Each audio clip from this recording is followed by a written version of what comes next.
The Autobiography of an Ex-Colored Man by James Weldon Johnson, Chapter 10. Among the first of my fellow passengers, of whom I took any particular notice, was a tall, broad-shouldered, almost gigantic colored man. His dark brown face was clean-shaven, he was well-dressed, and bore a decidedly distinguished air. In fact, if he was not handsome, he at least compelled admiration for his fine physical proportions. He attracted general attention as he strode the deck in a sort of majestic loneliness. I became curious to know who he was and determined to strike up an acquaintance with him at the first opportune moment. The chance came a day or two later. He was sitting in the smoking room with a cigar in his mouth, which had gone out, reading a novel. I sat down beside him, and offering him a fresh cigar, said, "You don't mind my telling you something unpleasant, do you?" He looked at me with a smile, accepted the proffered cigar, and replied in a voice which comported perfectly with his size and appearance, "I think my curiosity overcomes any objections I might have." "Well," I said, "have you noticed that the man who sat at your right in the saloon during the first meal has not sat there since?" He frowned slightly without answering my question. "Well," I continued, "he asked the steward to remove him, and not only that, he attempted to persuade a number of the passengers to protest against your presence in the dining saloon." The big man at my side took a long draw from his cigar, threw his head back, and slowly blew a great cloud of smoke toward the ceiling. Then, turning to me, he said, "Do you know, I don't object to anyone having prejudices, so long as those prejudices don't interfere with my personal liberty. Now, the man you were speaking of had a perfect right to change his seat if I in any way interfered with his appetite or his digestion. I would have no reason to complain if he removed to the farthest corner of the saloon, or even if he got off the ship. But when his prejudice attempts to move me 1 foot, 1 inch out of the place where I am comfortably located, then I object." On the word "object," he brought his great fist down on the table in front of us with such a crash that everyone in the room turned to look. We both covered up with slight embarrassment with a laugh, and strolled out on the deck. We walked the deck for an hour or more, discussing different phases of the Negro question. I, in referring to the race, used the personal pronoun "we."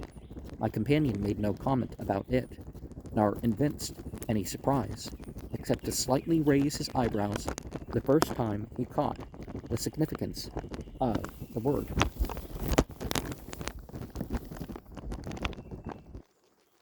He was the broadest-minded colored man I have ever talked with on the Negro question. He even went so far as to sympathize with and offer excuses for some white Southern points of view. I asked him what were his main reasons for being so hopeful. He replied, "In spite of all that is written, said, and done, this great, big, incontrovertible fact stands out. The Negro is progressing, and that disproves all the arguments in the world that he is incapable of progress.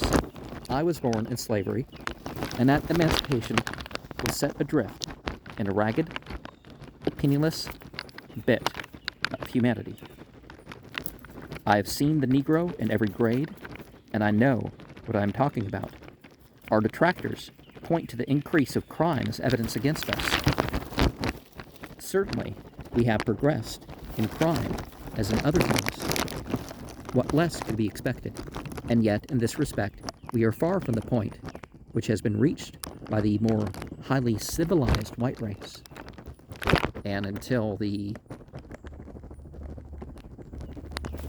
70s, there was a notably higher crime rate among whites as there was among blacks. It's like, well, and then it changed to being the majority of the crime of the 6% of the population. As we continue to progress, crime among us will gradually lose much of its brutal, vulgar, I might say healthy aspect, and become more delicate, refined, and subtle. Then it will be less shocking and noticeable, although more dangerous to society. And, well, people progress as individuals. That's one of the issues, too. Then, dropping his tone of irony, he continued with some show of eloquence. But above all, when I'm discouraged and disheartened, I have this to fall back on. If there is a principle of right in the world which finally prevails, and I believe that there is, if there is a merciful but justice-loving God in heaven, and I believe that there is, we shall win, for we have right on our side, while those who oppose us can defend themselves by nothing in the moral law, nor even by anything in the enlightened thought of our present age. It's important to distinguish morals and ethics. For several days, together with other topics, we discussed the race problem not only of the United States, but the race problem as it affected native Africans and Jews. Finally, before we reached Boston, our conversation had grown familiar and personal. I had told him something of my past and much about my intentions for the future.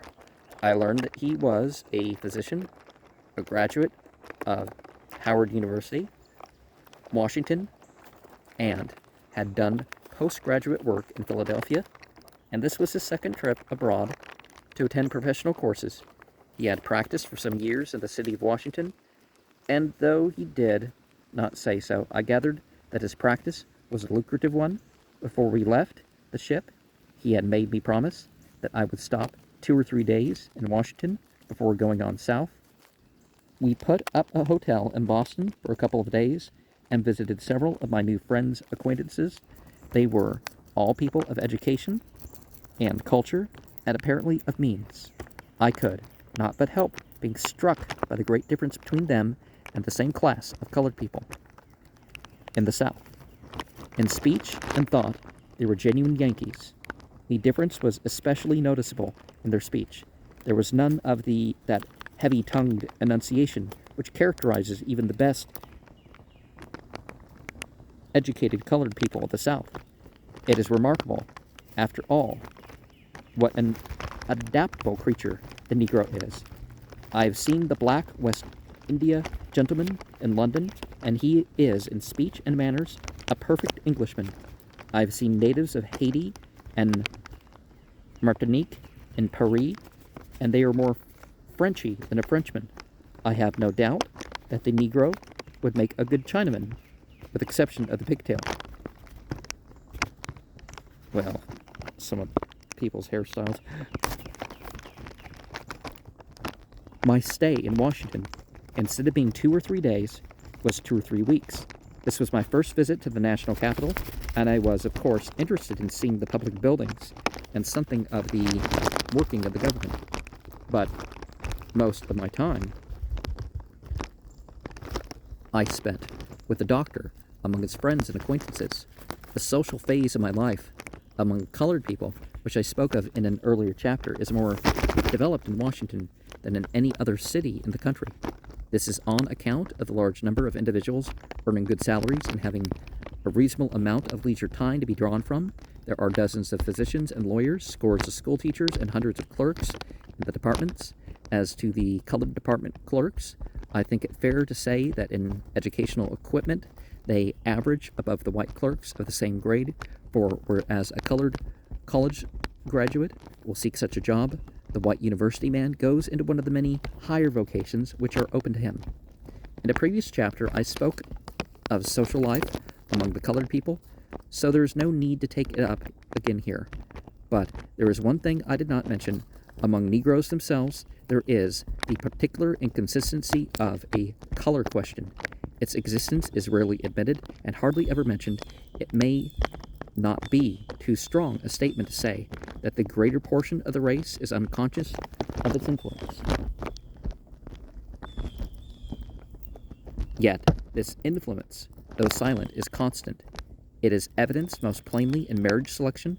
Thus, the black men generally marry women fairer than themselves, while on the other hand, the dark women of stronger mental endowment are often married to light-complexioned men.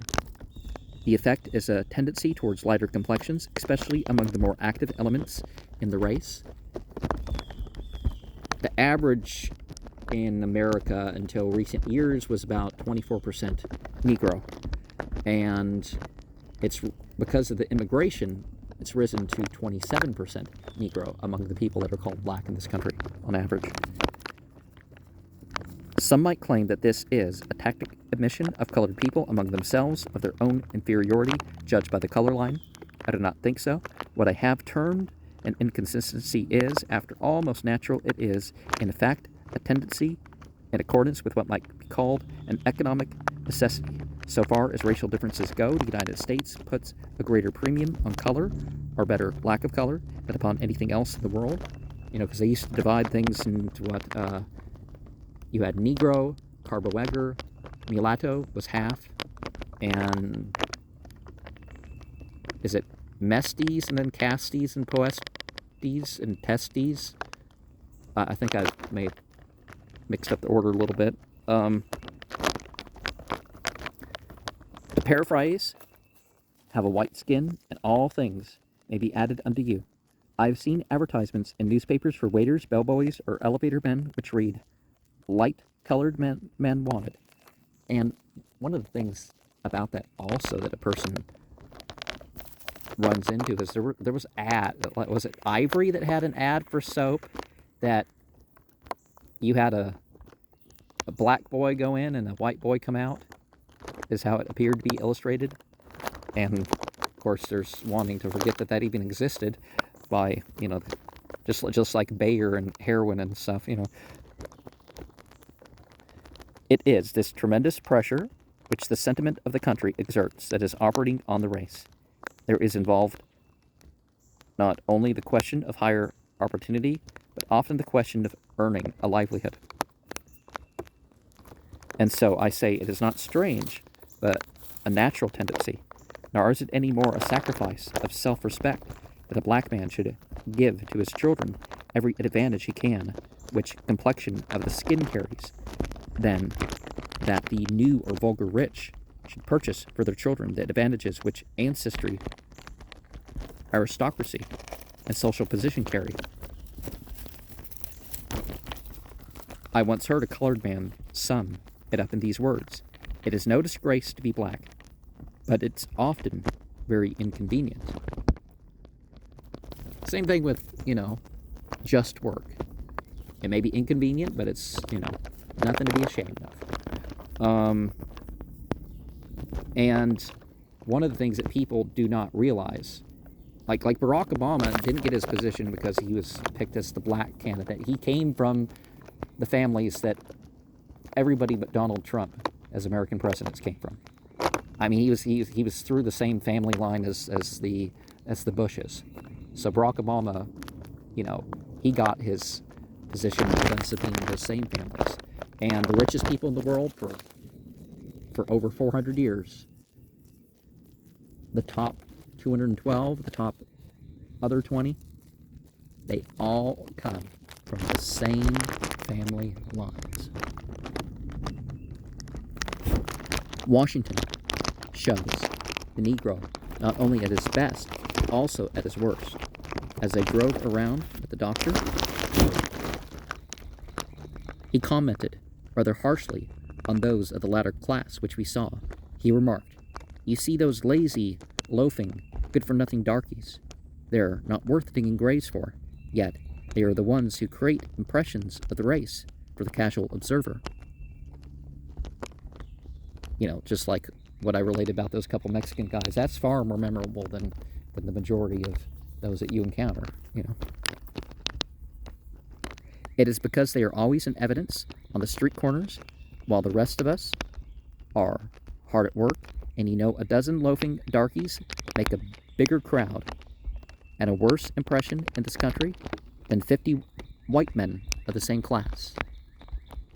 And say people remember the few. They remember the shootings or something like this. They don't remember, 50,000 people that don't take part in it, right? But they ought not to represent the race. We are the race, and the race ought to be judged by us, not by them. Every race and every nation is judged by the best it has been able to produce, not by the worst.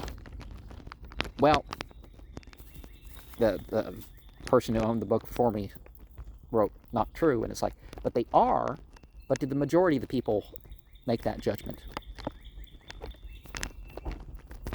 And do the majority of people, when they make a so-called popular argument, it's like popular Islam, is often what they call what is less common among Muslims, and certainly not the common interpretation of the faith, but, it's called popular Islam. As an example. The recollection of my stay in Washington is a pleasure to me now. In company with the doctor, I visited Howard University, the public schools, the excellent colored hospital with which he was in some way connected, if I remember correctly, and many comfortable and even elegant homes. It was with some reluctance that I continued my journey south. The doctor was very kind in giving me letters to people in Richmond and Nashville, but I told him that I intended to stop in both of these cities. In Richmond, a man who was then editing a very credible colored newspaper gave me a great deal of his time, and I made my stay there of 3 or 4 days very pleasant. In Nashville, I spent a whole day at Fisk University, the home of the Jubilee Singers, and was more than repaid for my time. Among my letters of introduction was one to a very prosperous physician. He drove me about the city and introduced me to a number of people. From Nashville, I went to Atlanta, where I stayed long enough to gratify an old desire to see Atlanta University again. I then continued my journey to Macon. During the trip from Asheville to Atlanta, I went into the smoking compartment of the car to smoke a cigar. I was traveling in a Pullman, not because of an abundance of funds, but because, through my experience with my millionaire, a certain amount of comfort and luxury had become a necessity to me whenever it was obtainable. When I entered the car, I found only a couple of men there, but in half an hour, there were half a dozen or more. From the general conversation, I learned that a fat, Jewish-looking man was a cigar manufacturer and was experimenting in growing Havana tobacco in Florida. That a slender, bespectacled young man was from Ohio and a professor in some state institution in Alabama. That a white-mustached, well-dressed man was an old Union soldier who had fought through the Civil War, and that a tall, raw-boned, red-faced man who seemed bent on leaving nobody in ignorance of the fact that he was from Texas was a cotton planter. In the North, men may ride together for hours in a smoker, and unless they are acquainted with each other, never exchange a word. In the South, men thrown together in such manner are friends in 15 minutes. There is always present a warm-hearted cordiality which will melt down the most frigid reserve. It may be because Southerners are very much like Frenchmen in that they must talk, and not only must they talk, but they must express their opinion. The talk in the car was for a while miscellaneous, on the weather, crops, business prospects. The old Union soldier had invested capital in Atlanta, and he predicted that the city would soon be one of the greatest in the country. Finally, the conversation drifted to politics, then, as a natural sequence, turned upon the Negro question, which actually turns out to be one group of people working couple other groups against each other. But we're not really going to go in there here, are we? In the discussion of the race question, the diplomacy of the Jew was something to be admired. He had the faculty of agreeing with everybody without losing his allegiance to any side. Well, notice that it's some individuals that we're talking about when we say that there's a problem. He knew that to sanction Negro oppression would be to sanction Jewish oppression. Well, actually it didn't. But then again, every pogrom and Holocaust, you can see some of them involved actively in the process, and would expose him to a shot along that line from the old soldier, who stood firmly on the ground of equal rights and opportunity to all men. Yet, long traditions and business instincts told him, when in Rome, to act as a Roman. Altogether his position was a delicate one, and I gave him credit for the skill he displayed in maintaining it. The young professor was apologetic.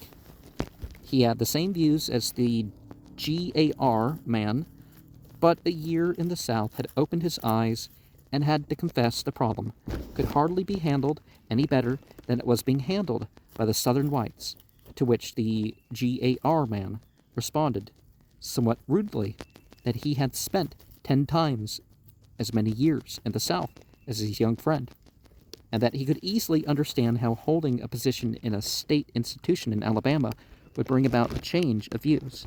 The professor turned very red and had very little more to say. The Texan was fierce, eloquent, and profane in his argument, and in the lower sense, there was a direct logic in what he said, which was convincing. It was only by taking higher ground, by dealing in what the Southerners call theories, that he could be combated. Occasionally, some one of the several other men in the smoker would throw in a remark to reinforce what he said, but he really didn't need any help. He was sufficient in himself. In the course of a short time, the controversy narrowed itself down to an argument between the old soldier and the Texan. The latter maintained hotly that the Civil War was a criminal mistake on the part of the North, and that the humiliation which the South suffered during Reconstruction could never be forgotten. The Union man retorted just as hotly that the South was responsible for the war, and that the spirit of unforgetfulness on its part was the greatest cause of present friction. That it seemed to be one of the great aim of the South, to be the one great aim of the South, to convince the North that the latter made a mistake in fighting to preserve the Union and liberate the slaves. Of course, that's a mistake that people make, is they think it was about the slaves rather than business. New York was the biggest slave state, twice that of Georgia, which was the biggest one in the Southeast. And it continued being the biggest slave state after the war, both the prison system and otherwise. They just replaced it.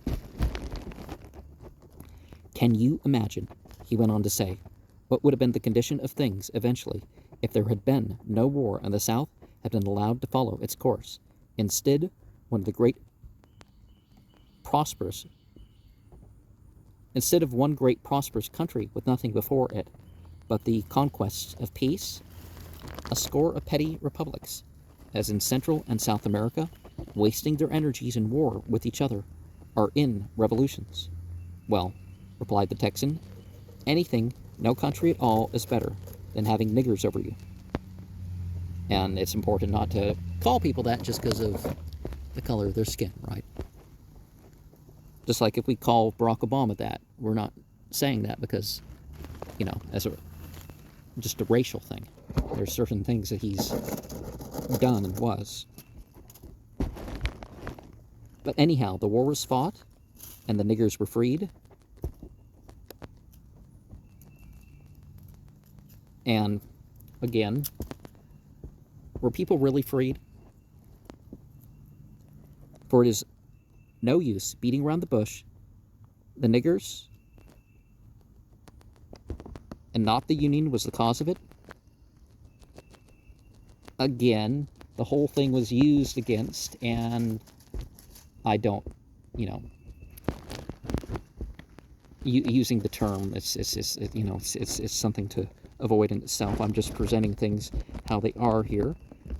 And now do you believe that all the niggers on earth are worth the good white blood that was spilt? Now, the way it's phrased makes you kind of think that that could be used both ways, right?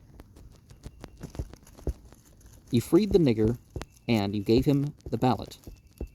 Well, there's a lot of people losing voting rights because of their convictions.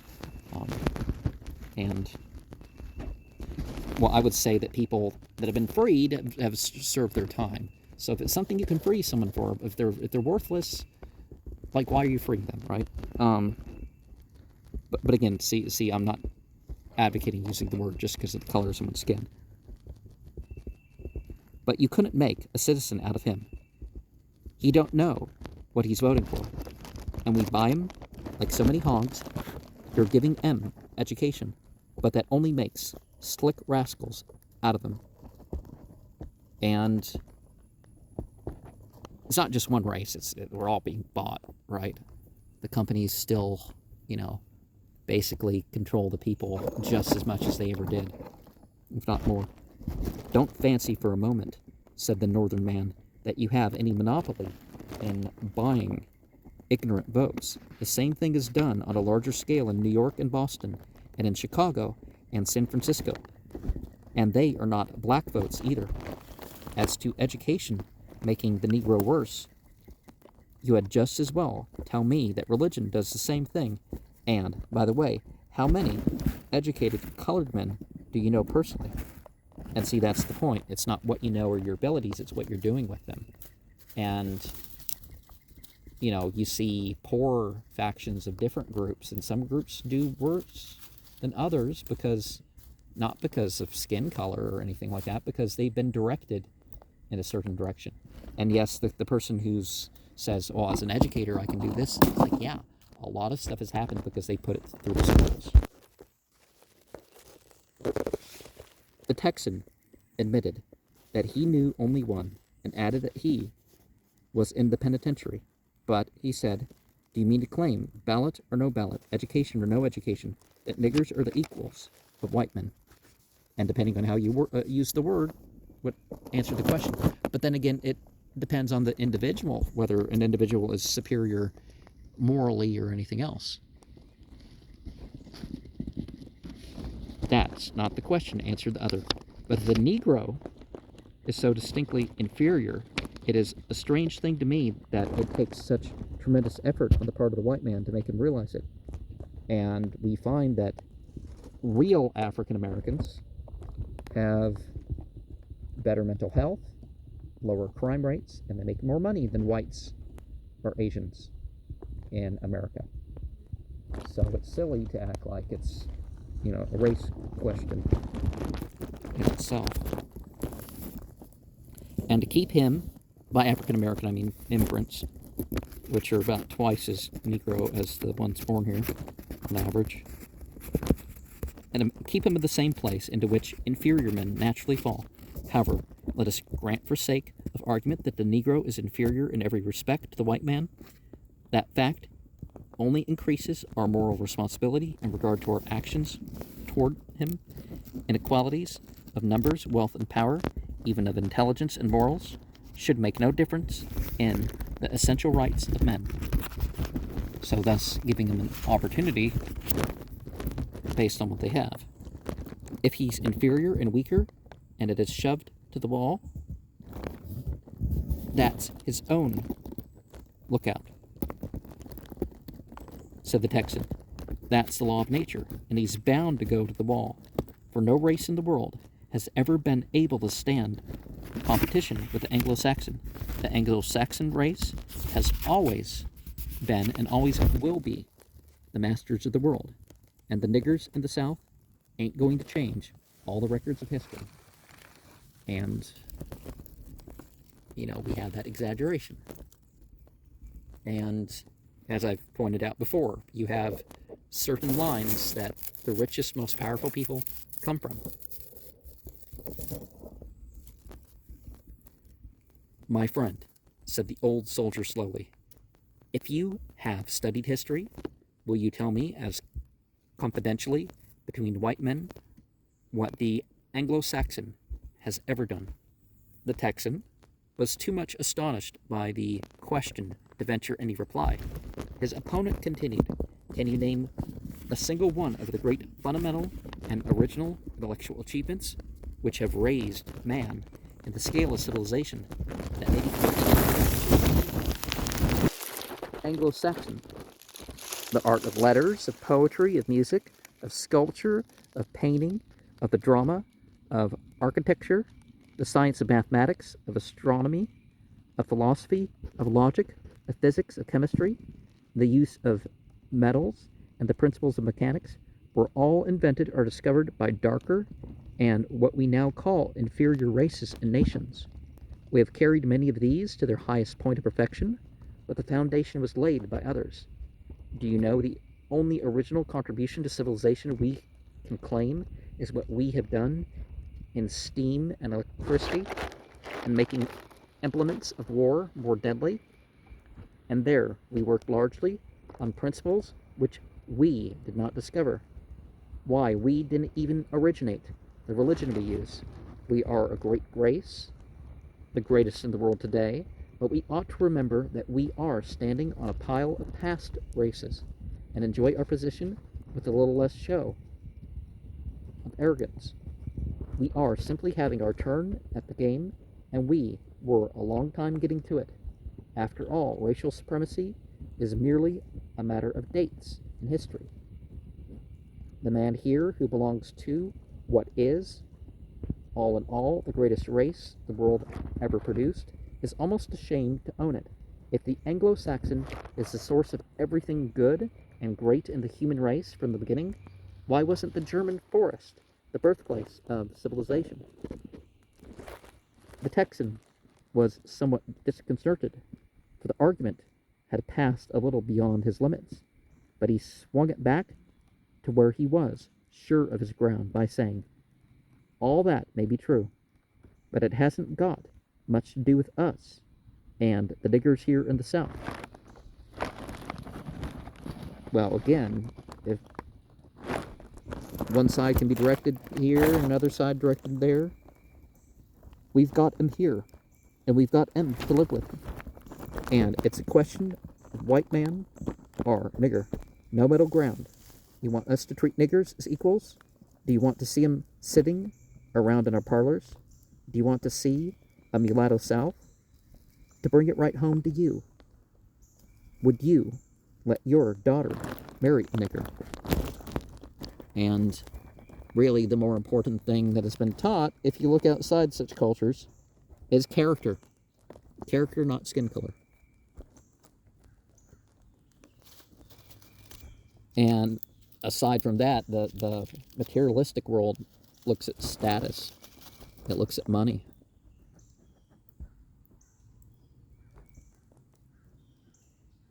No, I wouldn't consent my daughter's marrying a nigger. But that doesn't prevent my treating a black man fairly. And that's an important thing that should be done in speech when using these words, is the difference between being black and being the other. Because certainly growing up, the rap music distinguished that for me, and the way the people that self-identified, there was a clear difference.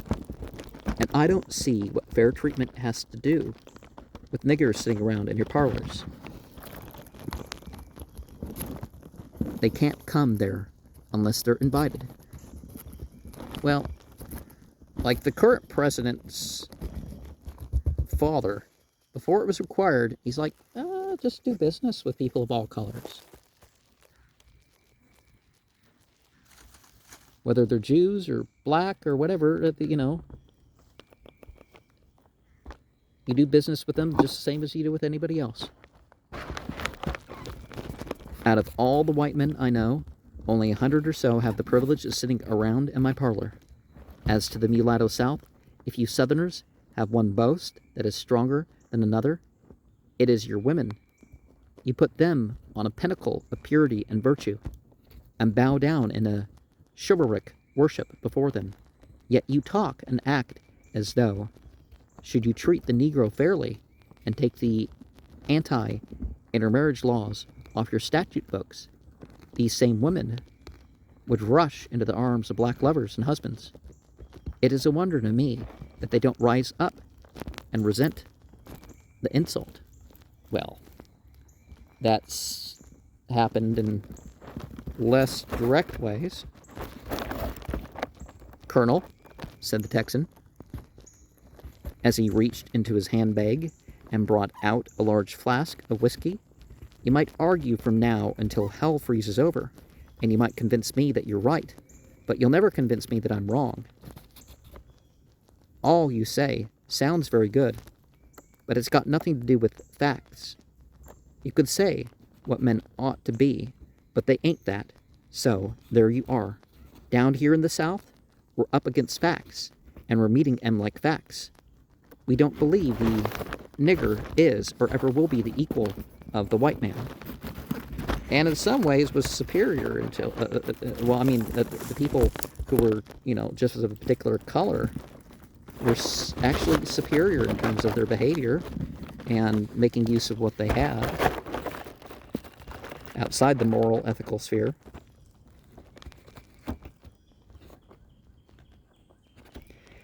And we ain't going to treat him as an equal. I'll be damned if we will. Have a drink. Everybody except the professor partook of the generous Texan's flask, and the argument closed in a general laugh and good feeling. I went back into the main part of the car with conversation on my mind.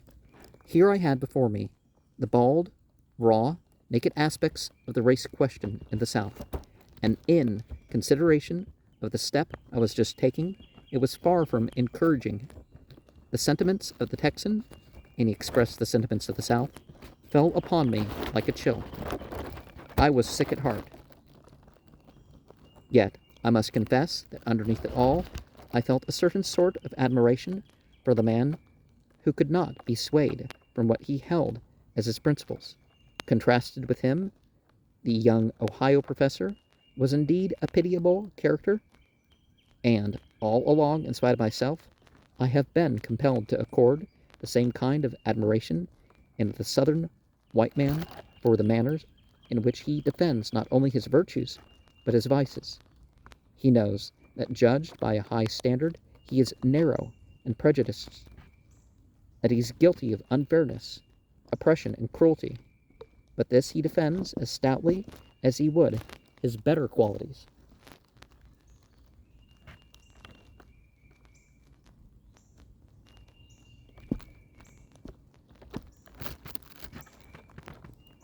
This same spirit obtains in a great degree among the blacks.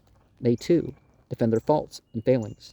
This spirit carries them so far at times as to make them sympathizers with members of the race who are perpetrators of crime, and yet among themselves they are their own most merciless critics. And the idea that we're saying white, black, Asian as races, continues this question, because that's not really how races are divided. You could say subspecies of humans, but, and notice how he doesn't use this word. He's just mentioning that word as quoting these people. And I feel like I have to interject more to keep this video out there. I've never heard the race so terribly arraigned as I have by colored speakers to strictly colored audiences. It is the spirit of the South to defend everything belonging to it. The North is too cosmopolitan and tolerant for such a spirit. If you should say to an Easterner that Paris is a gayer city than New York, he would be likely to agree with you, or at least to let you have your way. But to suggest to a South Carolinian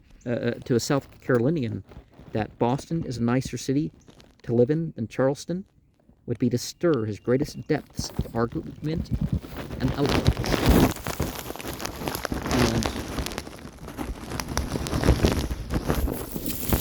never been to either of those places, so.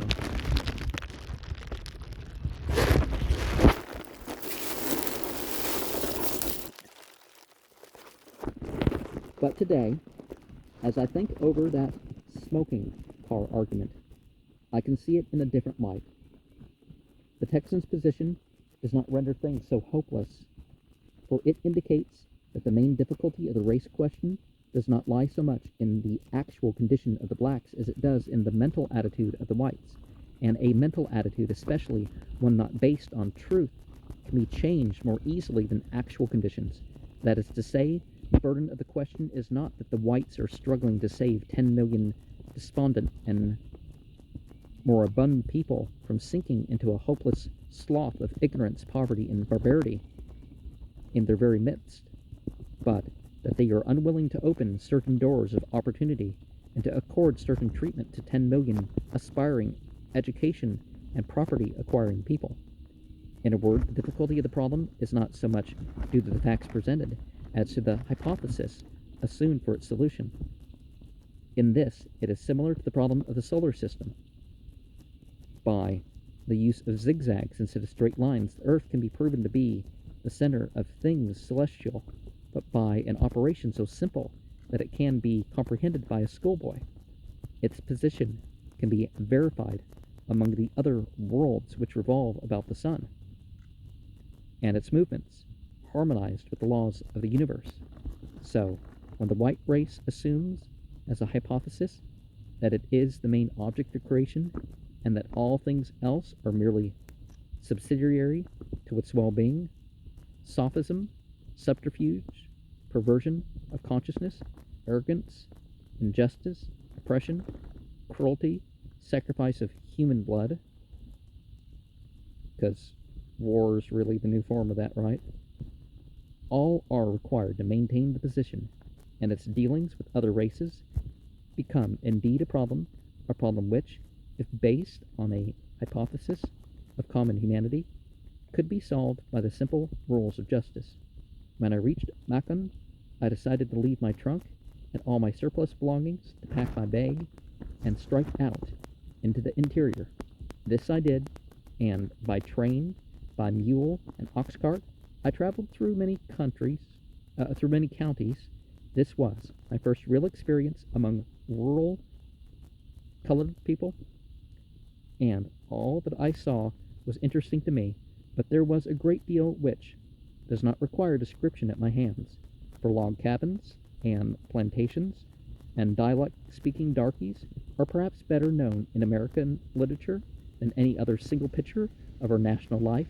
Indeed, they form an ideal and exclusive literary concept of the American Negro to such an extent that it is almost impossible to get the reading public to recognize him in any other setting.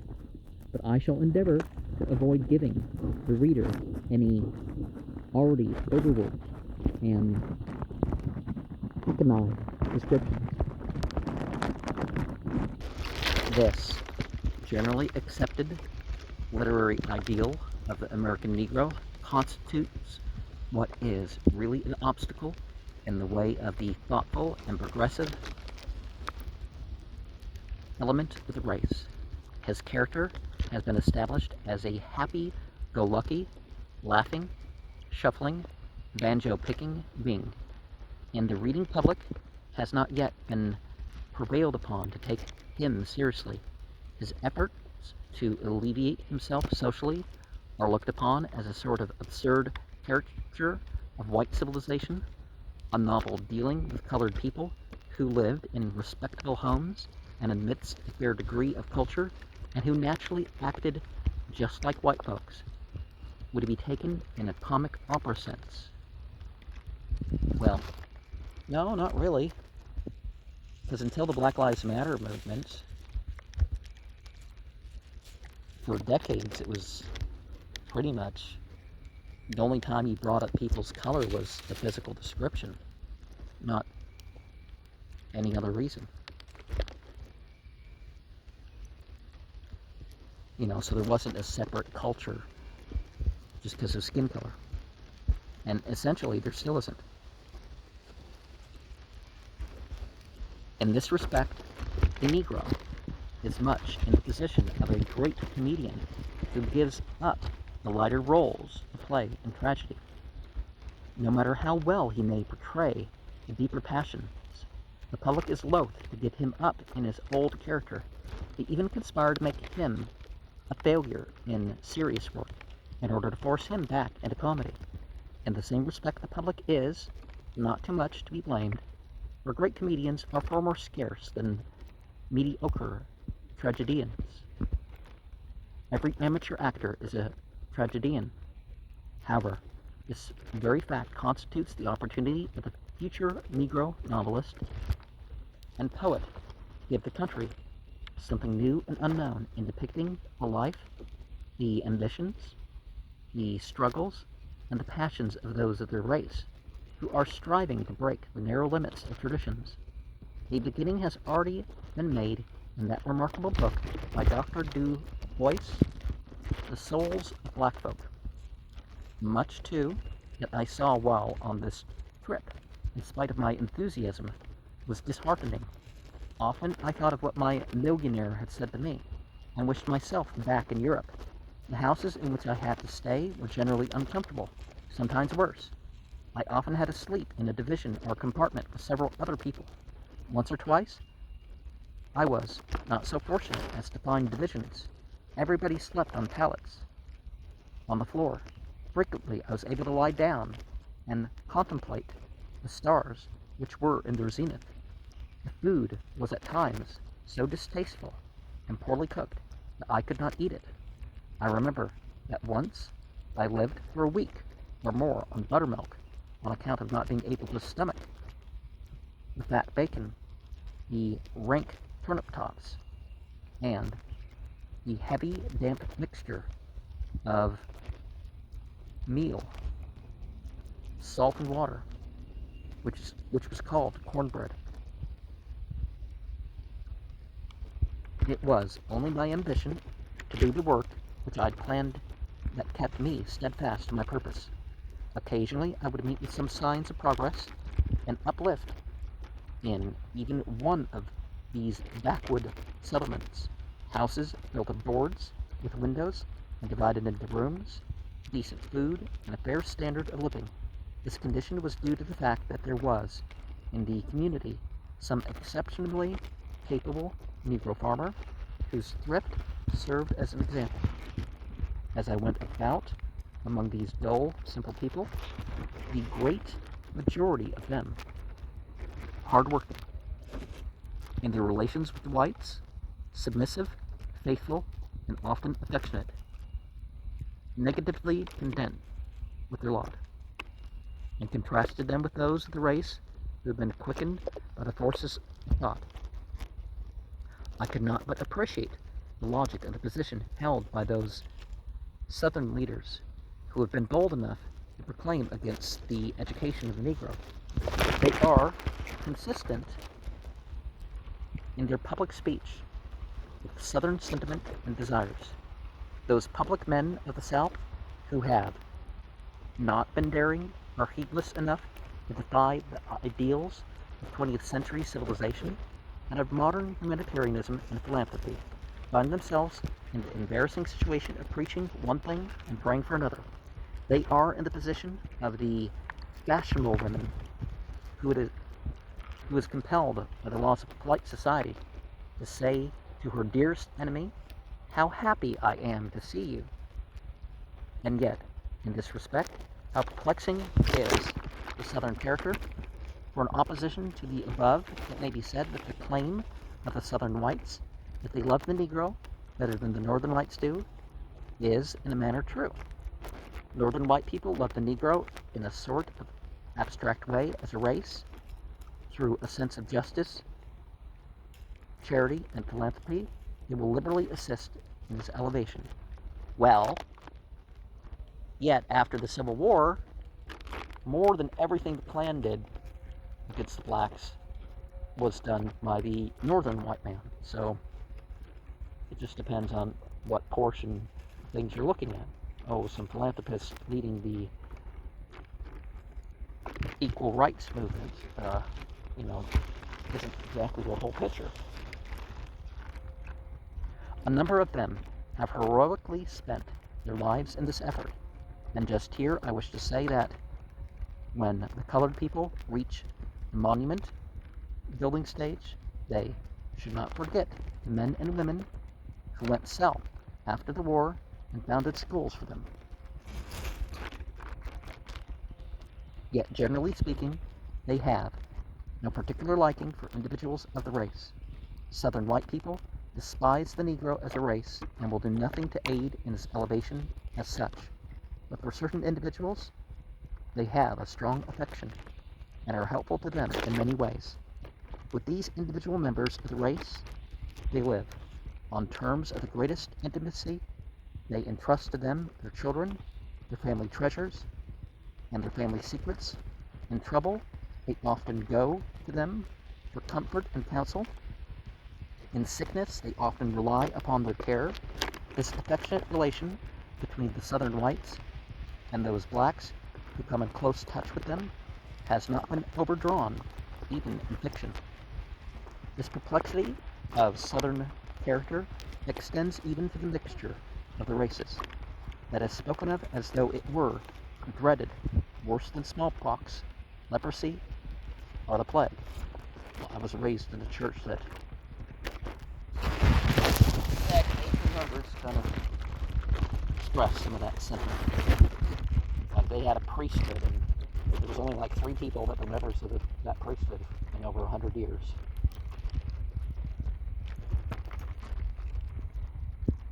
That were, people would be considered black. Yet, when I was in Jacksonville, I knew several prominent families there with large colored branches, which went by the same name and were known and acknowledged as blood relatives. And what is more, there seemed to exist between these black brothers and sisters and uncles and aunts a decided friendly feeling.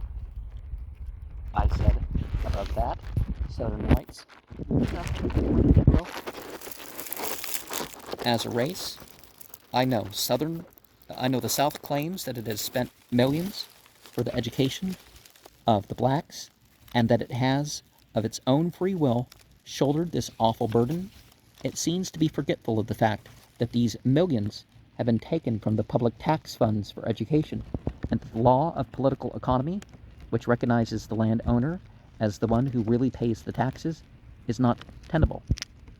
It would be just as reasonable for the relatively few landowners of Manhattan to complain that they had to stand the financial burden of the education of the thousands and thousands of children whose parents pay rent for the tenements and flats.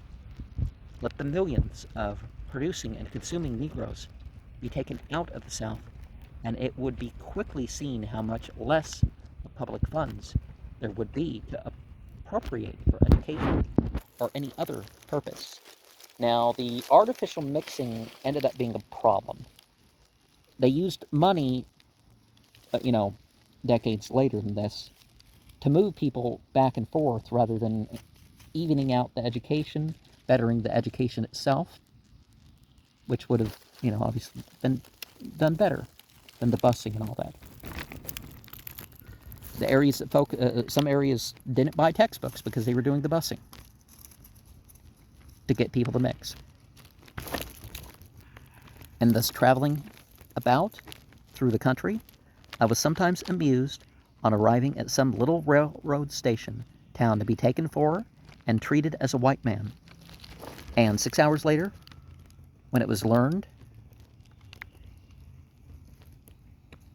that I was stopping at the house of the colored preacher or school teacher to note the attitude of the whole town change. At times, this led even to embarrassment, yet it cannot be so embarrassing for a colored man to be taken for white as for a white man to be taken for colored. And I have heard of several cases of the latter kind. All this while I was gathering material for work, jotting down in my notebook themes and melodies, and trying to catch the spirit of the Negro in his relatively primitive state. I began to feel the necessity of hurrying so that I might get back to some city like Nashville to begin my compositions, and at the same time earn at least a living by teaching and performing before my funds gave out. At the last settlement in which I stopped, I found a mine of material. This was due to the fact that big meeting was in progress. Big meeting is an institution something like a camp meeting, the difference being that it is held in a permanent church and not in a temporary structure. All the churches of some one denomination, of course either Methodist or Baptist, in a county or perhaps in several adjoining counties, are closed, and the congregations unite at some centrally located church for a series of meetings lasting a week. And I was raised Latter-day Saint, and twice a year they had their international meeting. But it would be like, what, 2 days? And then 2 days? It is really a social as well as a religious function. The people come in great numbers, making the trip, according to their financial status, in buggies drawn by sleek, fleet-footed mules, and ox teams or on foot. It was amusing to see some of the latter class trudging down the hot and dusty road with their shoes, which were brand new, strung across their shoulders. When they got near the church, they sat on the side of the road, and with many grimaces, tenderly packed their feet into those instruments of torture. This furnished, indeed, a trying test of their religion.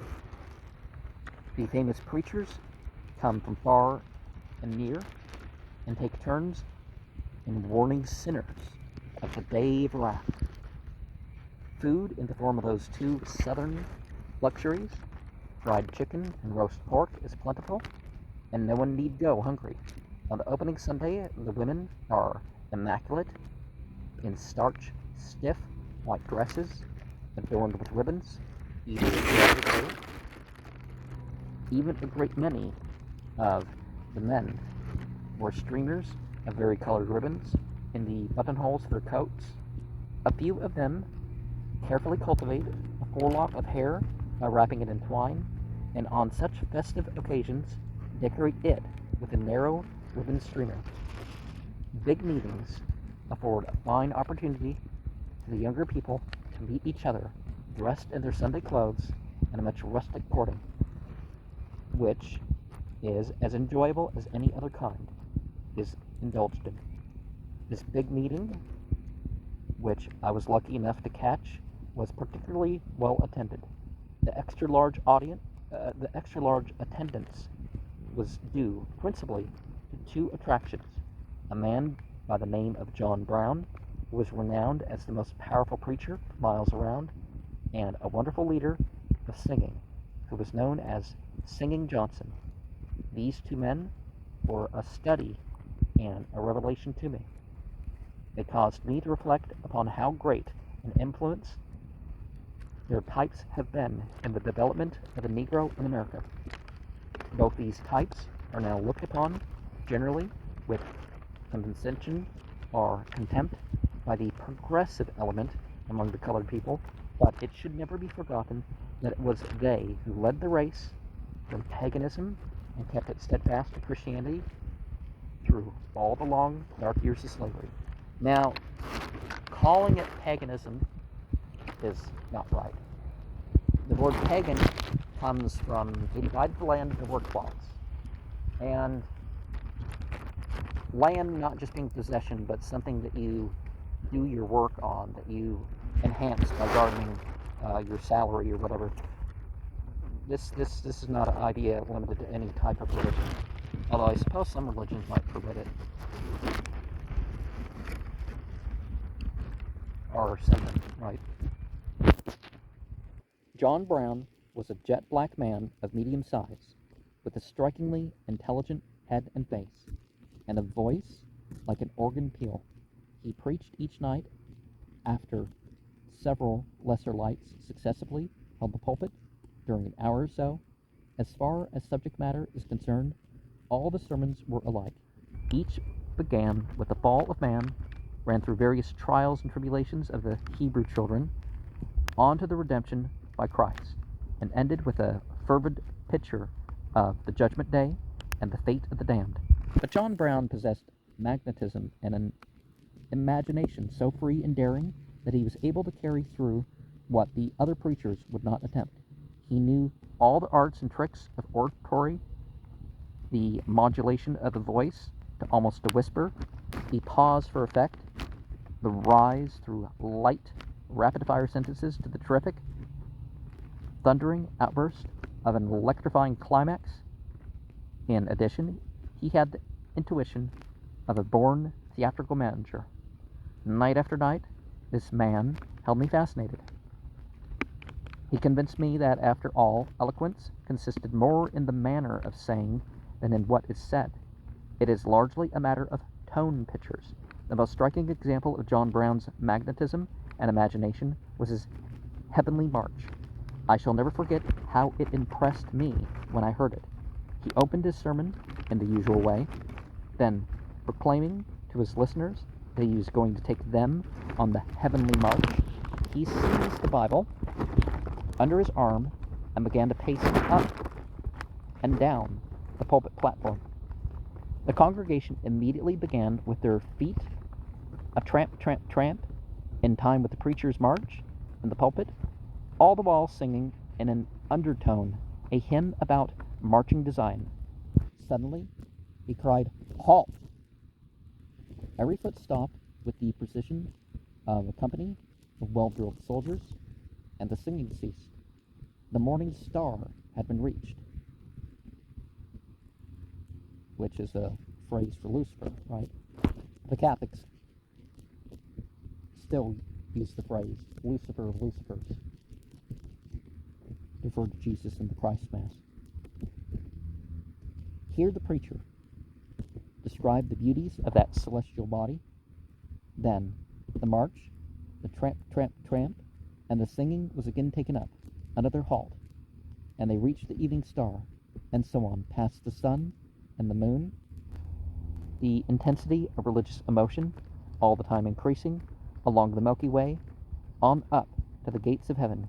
Here the halt was longer, and the preacher described at length the gates and walls of the New Jerusalem. Then he took his hearers through the pearly gates, along the golden streets, pointing out the glories of the city, pausing occasionally to greet some patriarchal members of the church, well known to most of his listeners in life, who had the tears wiped from their eyes, were clad in robes of spotless white, with crowns of gold upon their heads, and harps within their hands, and ended his march before the great white throne. To the reader, this may sound ridiculous, but listened to under the circumstances, it was highly and effectively dramatic. I was more or less sophisticated and non-religious. I was a more or less sophisticated and non-religious man of the world, but the torrent of the preacher's words, moving with the rhythm and glowing with the eloquence of the primitive poetry, swept me along, and I too felt like joining in the shouts of "Amen, Hallelujah," or however they said that.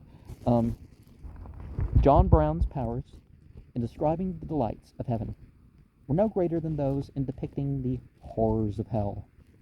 I saw great strapping fellows trembling and weeping like children at the mourner's bench.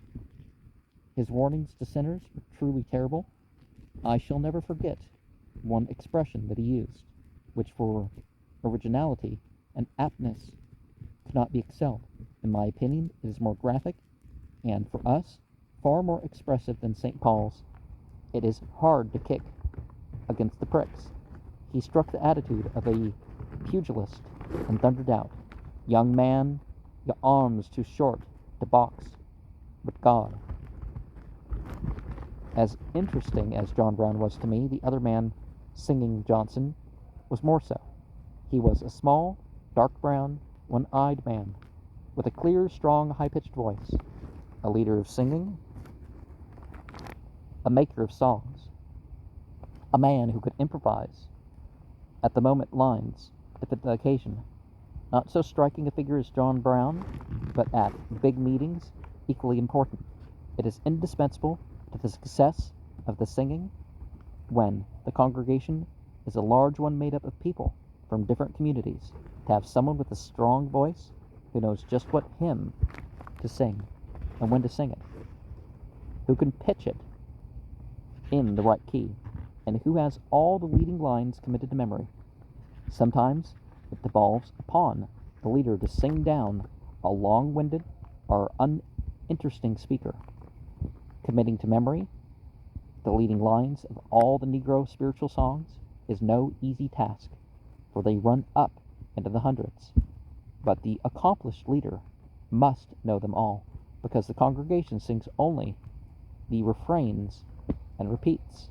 Every ear in the church is fixed upon him, and if he becomes mixed in his lines or forgets them, the responsibility falls directly on his shoulders. For example, most of these hymns are constructed to be sung in the following manner. Leader, swing low, sweet chariot. Congregation, coming for to carry me home. Leader, swing low, sweet chariot. Congregation, coming for to carry me home. Leader, I look over yonder, what do I see? Congregation, coming for to carry me home. Leader, two little angels coming after me. Congregation, coming for to carry me home, etc., etc., etc. The solitary and plaintive voice of the leader is answered by a sound like the roll of the sea, producing a most curious effect.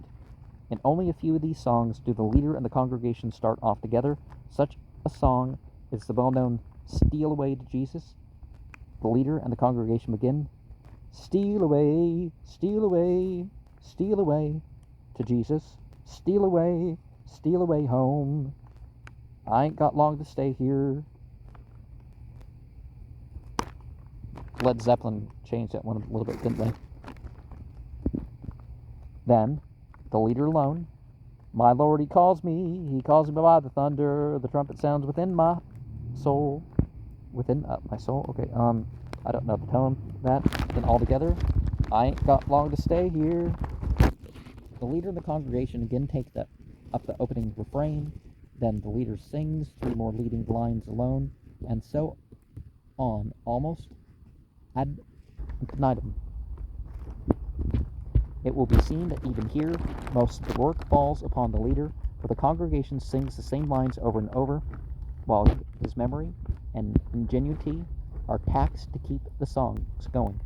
Generally, the parts taken up by the congregation are sung in a three-part harmony, the women singing the soprano and a transposed tenor, the men with high voices singing the melody, and those with low voices a thundering bass. In a few of these songs, however, the leading part is sung in unison by the whole congregation, down to the last line, which is harmonized. The effect of this is intensely thrilling. Such a hymn is Go Down Moses. It stirs the heart like a trumpet call. Singing Johnson was an ideal leader, and his services were in great demand. He spent his time in going about the country from one church to another. He received his support in much the same way as the preachers, part of a collection, food and lodging.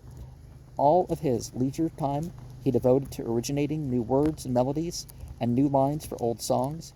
He always sang with his eyes, or to be more exact, his eye closed, indicating the tempo by swinging his head to and fro.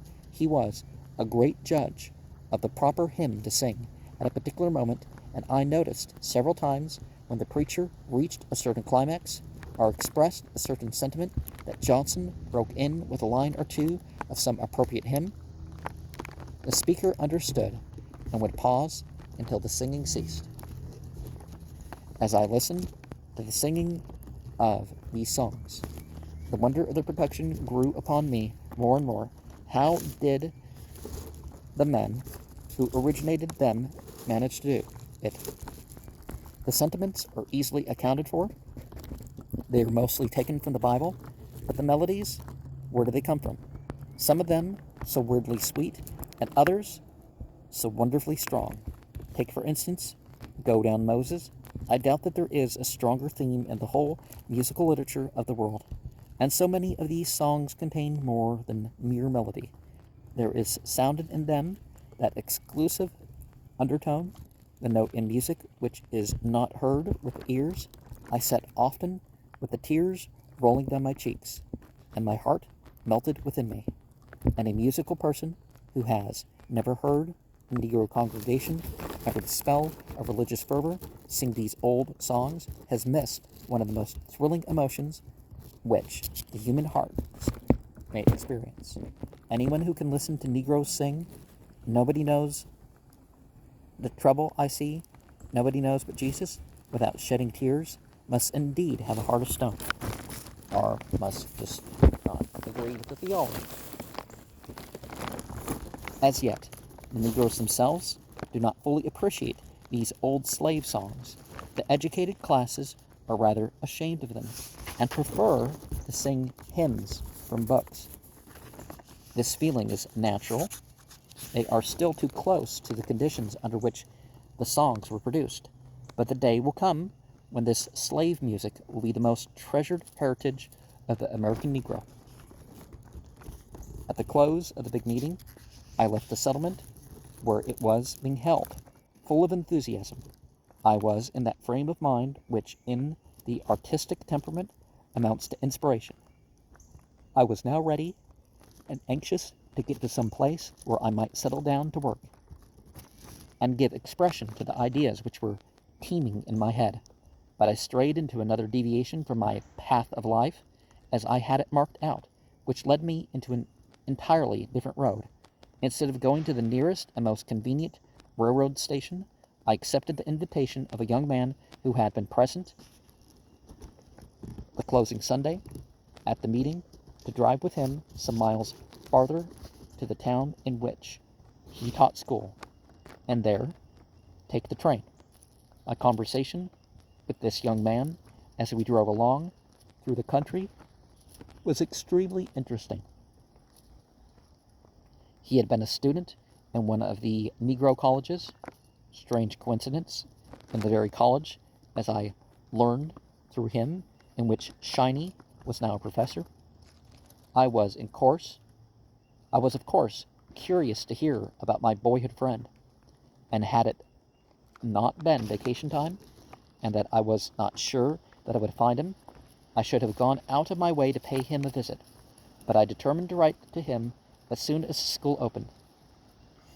My companion talked to me about his work among the people, of his hopes and his discouragements. He was tremendously in earnest, I might say, too much so. In fact, it may be said that the majority of intelligent colored people are, in some degree, too much in earnest over the race question. They assume and carry so much that their progress is at times impeded, and they are unable to see things in their proper proportions. In many instances, a slight exercise of the sense of humor would save much anxiety of soul. Anyone who marks the general tone of editorials in colored newspapers is apt to be impressed with this idea that the mass of Negroes took their present and future as seriously as do the most of their leaders. The race would be in no mental condition to sustain the terrible pressure which it undergoes. It would sink of its own weight, yet it must be acknowledged that in the making of a race over seriousness is a far lesser failing than its reverse, and even the faults resulting from it lean toward the right. Just like being a conservative, well, is less apt to mistakes than being a liberal. We drove into the town just as before dark, as we passed a large unpainted church. My companion pointed it out as the place where he held his school. I promised that I would go there with him the next morning and stay a while. The town was of that kind which hardly requires or deserves description. A straggling line of brick and wooden stores on one side of the railroad track, and some cottages of various sizes on the other side, constituted about the whole of it. The young schoolteacher boarded at the best house in the place, owned by a colored man. It was painted, had glass windows, contained store-bought furniture, an organ, and lamps with chimneys. The owner held a job of some kind on the railroad. After supper, it was not long before everybody was sleepy. I occupied the room with the schoolteacher, and a few minutes after we got into the room, he was in bed and asleep. But I took advantage of the unusual luxury of a lamp which gave light, and sat looking over my notes and jotting down some ideas which were still fresh in my mind. Suddenly I became conscious of that sense of alarm which is always aroused by the sound of hurrying footsteps on the silence of the night. I stopped work and looked at my watch. It was after 11. I listened, straining every nerve to hear above the tumult of my quickening pulse. I caught the murmur of voices, then the gallop of a horse, then of another and another. Now thoroughly alarmed, I woke my companion, and together we both listened. After a moment, he put out the light, softly opened the window blind, and we cautiously peeped out. We saw men moving in one direction, and from the mutterings, we vaguely caught the rumor that some terrible crime had been committed, murder, rape. I put on my coat and hat. My friend did all in his power to dissuade me from venturing out, but it was impossible for me to remain in the house under such tense excitement. My nerves would not have stood it. Perhaps what bravery I exercised in going out was due to the fact that I felt sure my identity as a colored man had not yet been known in the town. I went out, and following the drift, reached the railroad station. There was gathered there a crowd of men, all white, and others were steadily arriving, seemingly from all the surrounding country. How did the news spread so quickly? I watched these men moving under the yellow glare of the kerosene lamps about the station, stern, comparatively silent, all of them armed, some of them in boots and spurs, fierce, determined men. I had come to know the type well, blond, tall and lean, with ragged mustache and beard, and glittering gray eyes. At the first suggestion of daylight, they began to disperse in groups, going in several directions. There was no extra noise or excitement, no loud talking, only swift, sharp words of command given by those who seemed to be accepted as leaders by mutual understanding. In fact, the impression made upon me was that everything was being done in quite an orderly manner. In spite of so many leaving, the crowd around the station continued to grow. At sunrise, there were a great many women and children. By this time, I also noticed some colored people. A few seemed to be going about customary tasks. Several were standing on the outskirts of the crowd, but the gathering of Negroes usually seen in such towns was missing. Before noon, they brought him in. 2 horsemen rode abreast. Between them, half dragged, the poor wretch made his way through the dust. His hands were tied behind him, and ropes around his body were fastened to the saddle horns of his double guard. The men who at midnight had been stern and silent were now emitting that terror-instilling sound known as the rebel yell. A space was quickly cleared in the crowd, and a rope placed about his neck, when from somewhere came the suggestion, burn him. It ran like an electric current. Have you ever witnessed the transformation of human beings into savage beasts? Nothing can be more terrible. A railroad tie was sunk into the ground, the rope was removed, and a chain brought and securely coiled around the victim and the stake. There he stood, a man only in form and stature, every sign of degeneracy stamped upon his countenance. His eyes were dull and vacant, indicating not a single ray of thought. Evidently, the realization of his fearful fate had robbed him of whatever reasoning power he had ever possessed. He was too stunned and stupefied even to tremble. Fuel was brought from everywhere. Oil, the torch, the flames crouched for an instant, as though to gather strength, and then leaped as high as their victim's head. He squirmed, he writhed, strained at his chains, then gave out cries and groans that I shall always hear. The cries and groans were choked off by the fire and smoke, but his eyes, bulging from their sockets, rolled from side to side, appealing in vain for help. Some of the crowd yelled and cheered, others seemed appalled at what they had done, and there were those who turned away, sickened at the sight. I was fixed to the spot where I stood, powerless to take my eyes from what I did not want to see. It was over before I realized that time had elapsed, before I could make myself believe that what I saw was really happening. I was looking at a scorched post, a smoldering fire, blackened bones, charred fragments, sifting down through coils of chain, and the smell of burnt flesh, human flesh, was in my nostrils. I walked a short distance away and sat down in order to clear my dazed mind. A great wave of humiliation and shame swept over me. Shame that I belonged to a race that could be so dealt with, and shame for my country that it, the great example of democracy to the world, should be the only civilized, if not the only state on earth, where a human being would be burned alive. Now, lynching turned out to actually be 68% white people, but that was less than their share of the crime then, so it wasn't just the racial thing. My heart turned bitter within me. I could understand why Negroes are led to sympathize with even the worst criminals, and to protect them when possible. By all the impulses of normal human nature, they can and should do nothing less. Whenever I hear protests from the South that it should be left alone to deal with the Negro question, my thoughts go back to that scene of brutality and savagery. Now, I fully believe in the death penalty, but not in that direction.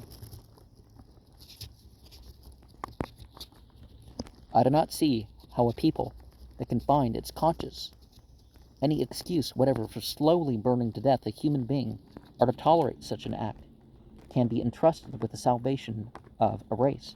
Of course, there are in the South men of liberal thought who do not approve lynchings, but I wonder how long they will endure the limits which are placed upon free speech. They still cower and tremble before Southern opinion.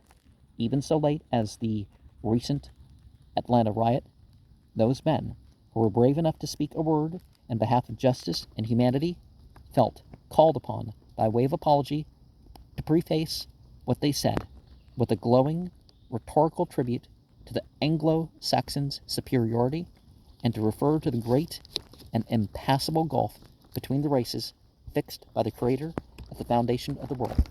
Well, there was a time when the current races didn't exist, and yet humans existed. The question of relative qualities of the two races is still an open one. The reference to the Great Gulf loses force in face of the fact that there are in this country perhaps 3 or 4 million people with the blood of both races in their veins. But I fail to see the pertinency of either statement subsequent to the beating and murdering of scores of innocent people in the streets of a civilized and Christian city.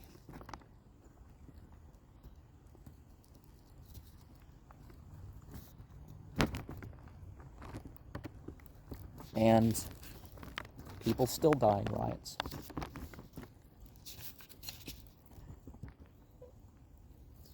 More, you could say. The Southern whites are in many respects a great people. Looked at from a certain point of view, they are picturesque.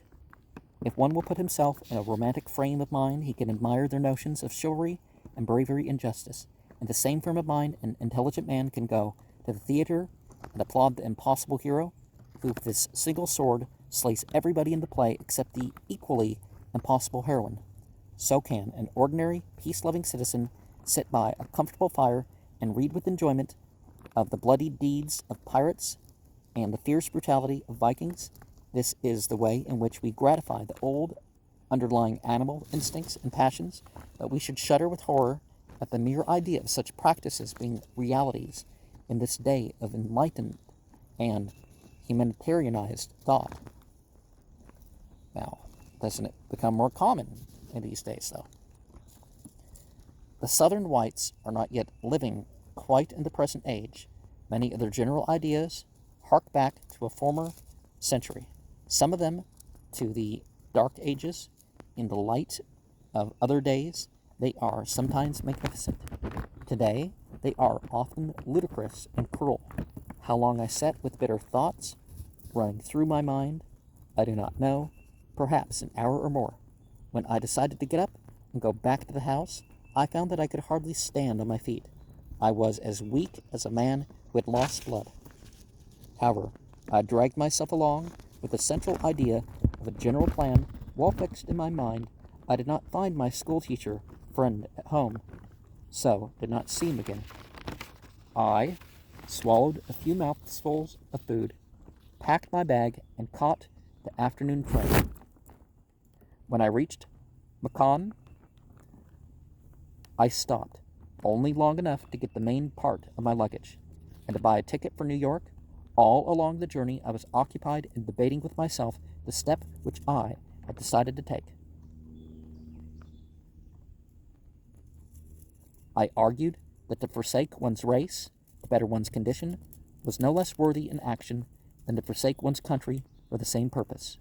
I finally made up my mind that I would neither disclaim the black race nor claim the white race, but that I would change my name, raise a mustache, and let the world take me for what it would. That it was not necessary for me to go about with the label of inferiority pasted across my forehead. All the while I understood that it was not discouragement, our fear, our search for a larger field of action and opportunity that was driving me out of the Negro race. I knew that it was shame, unbearable shame, shame at being identified with a people that could with impunity be treated worse than animals. Well, the ones who act worse than animals, that should be sort of the case regardless of your ancestry, right? For certainly the law would restrain and punish the malicious burning alive of animals. So, once again I found myself gazing at the towers of New York and wondering what future that city held in store for me. And so yeah, somebody, but the person committed crime. It wasn't, oh, look at the color of their skin. That's an important thing to remember about all that sort of stuff.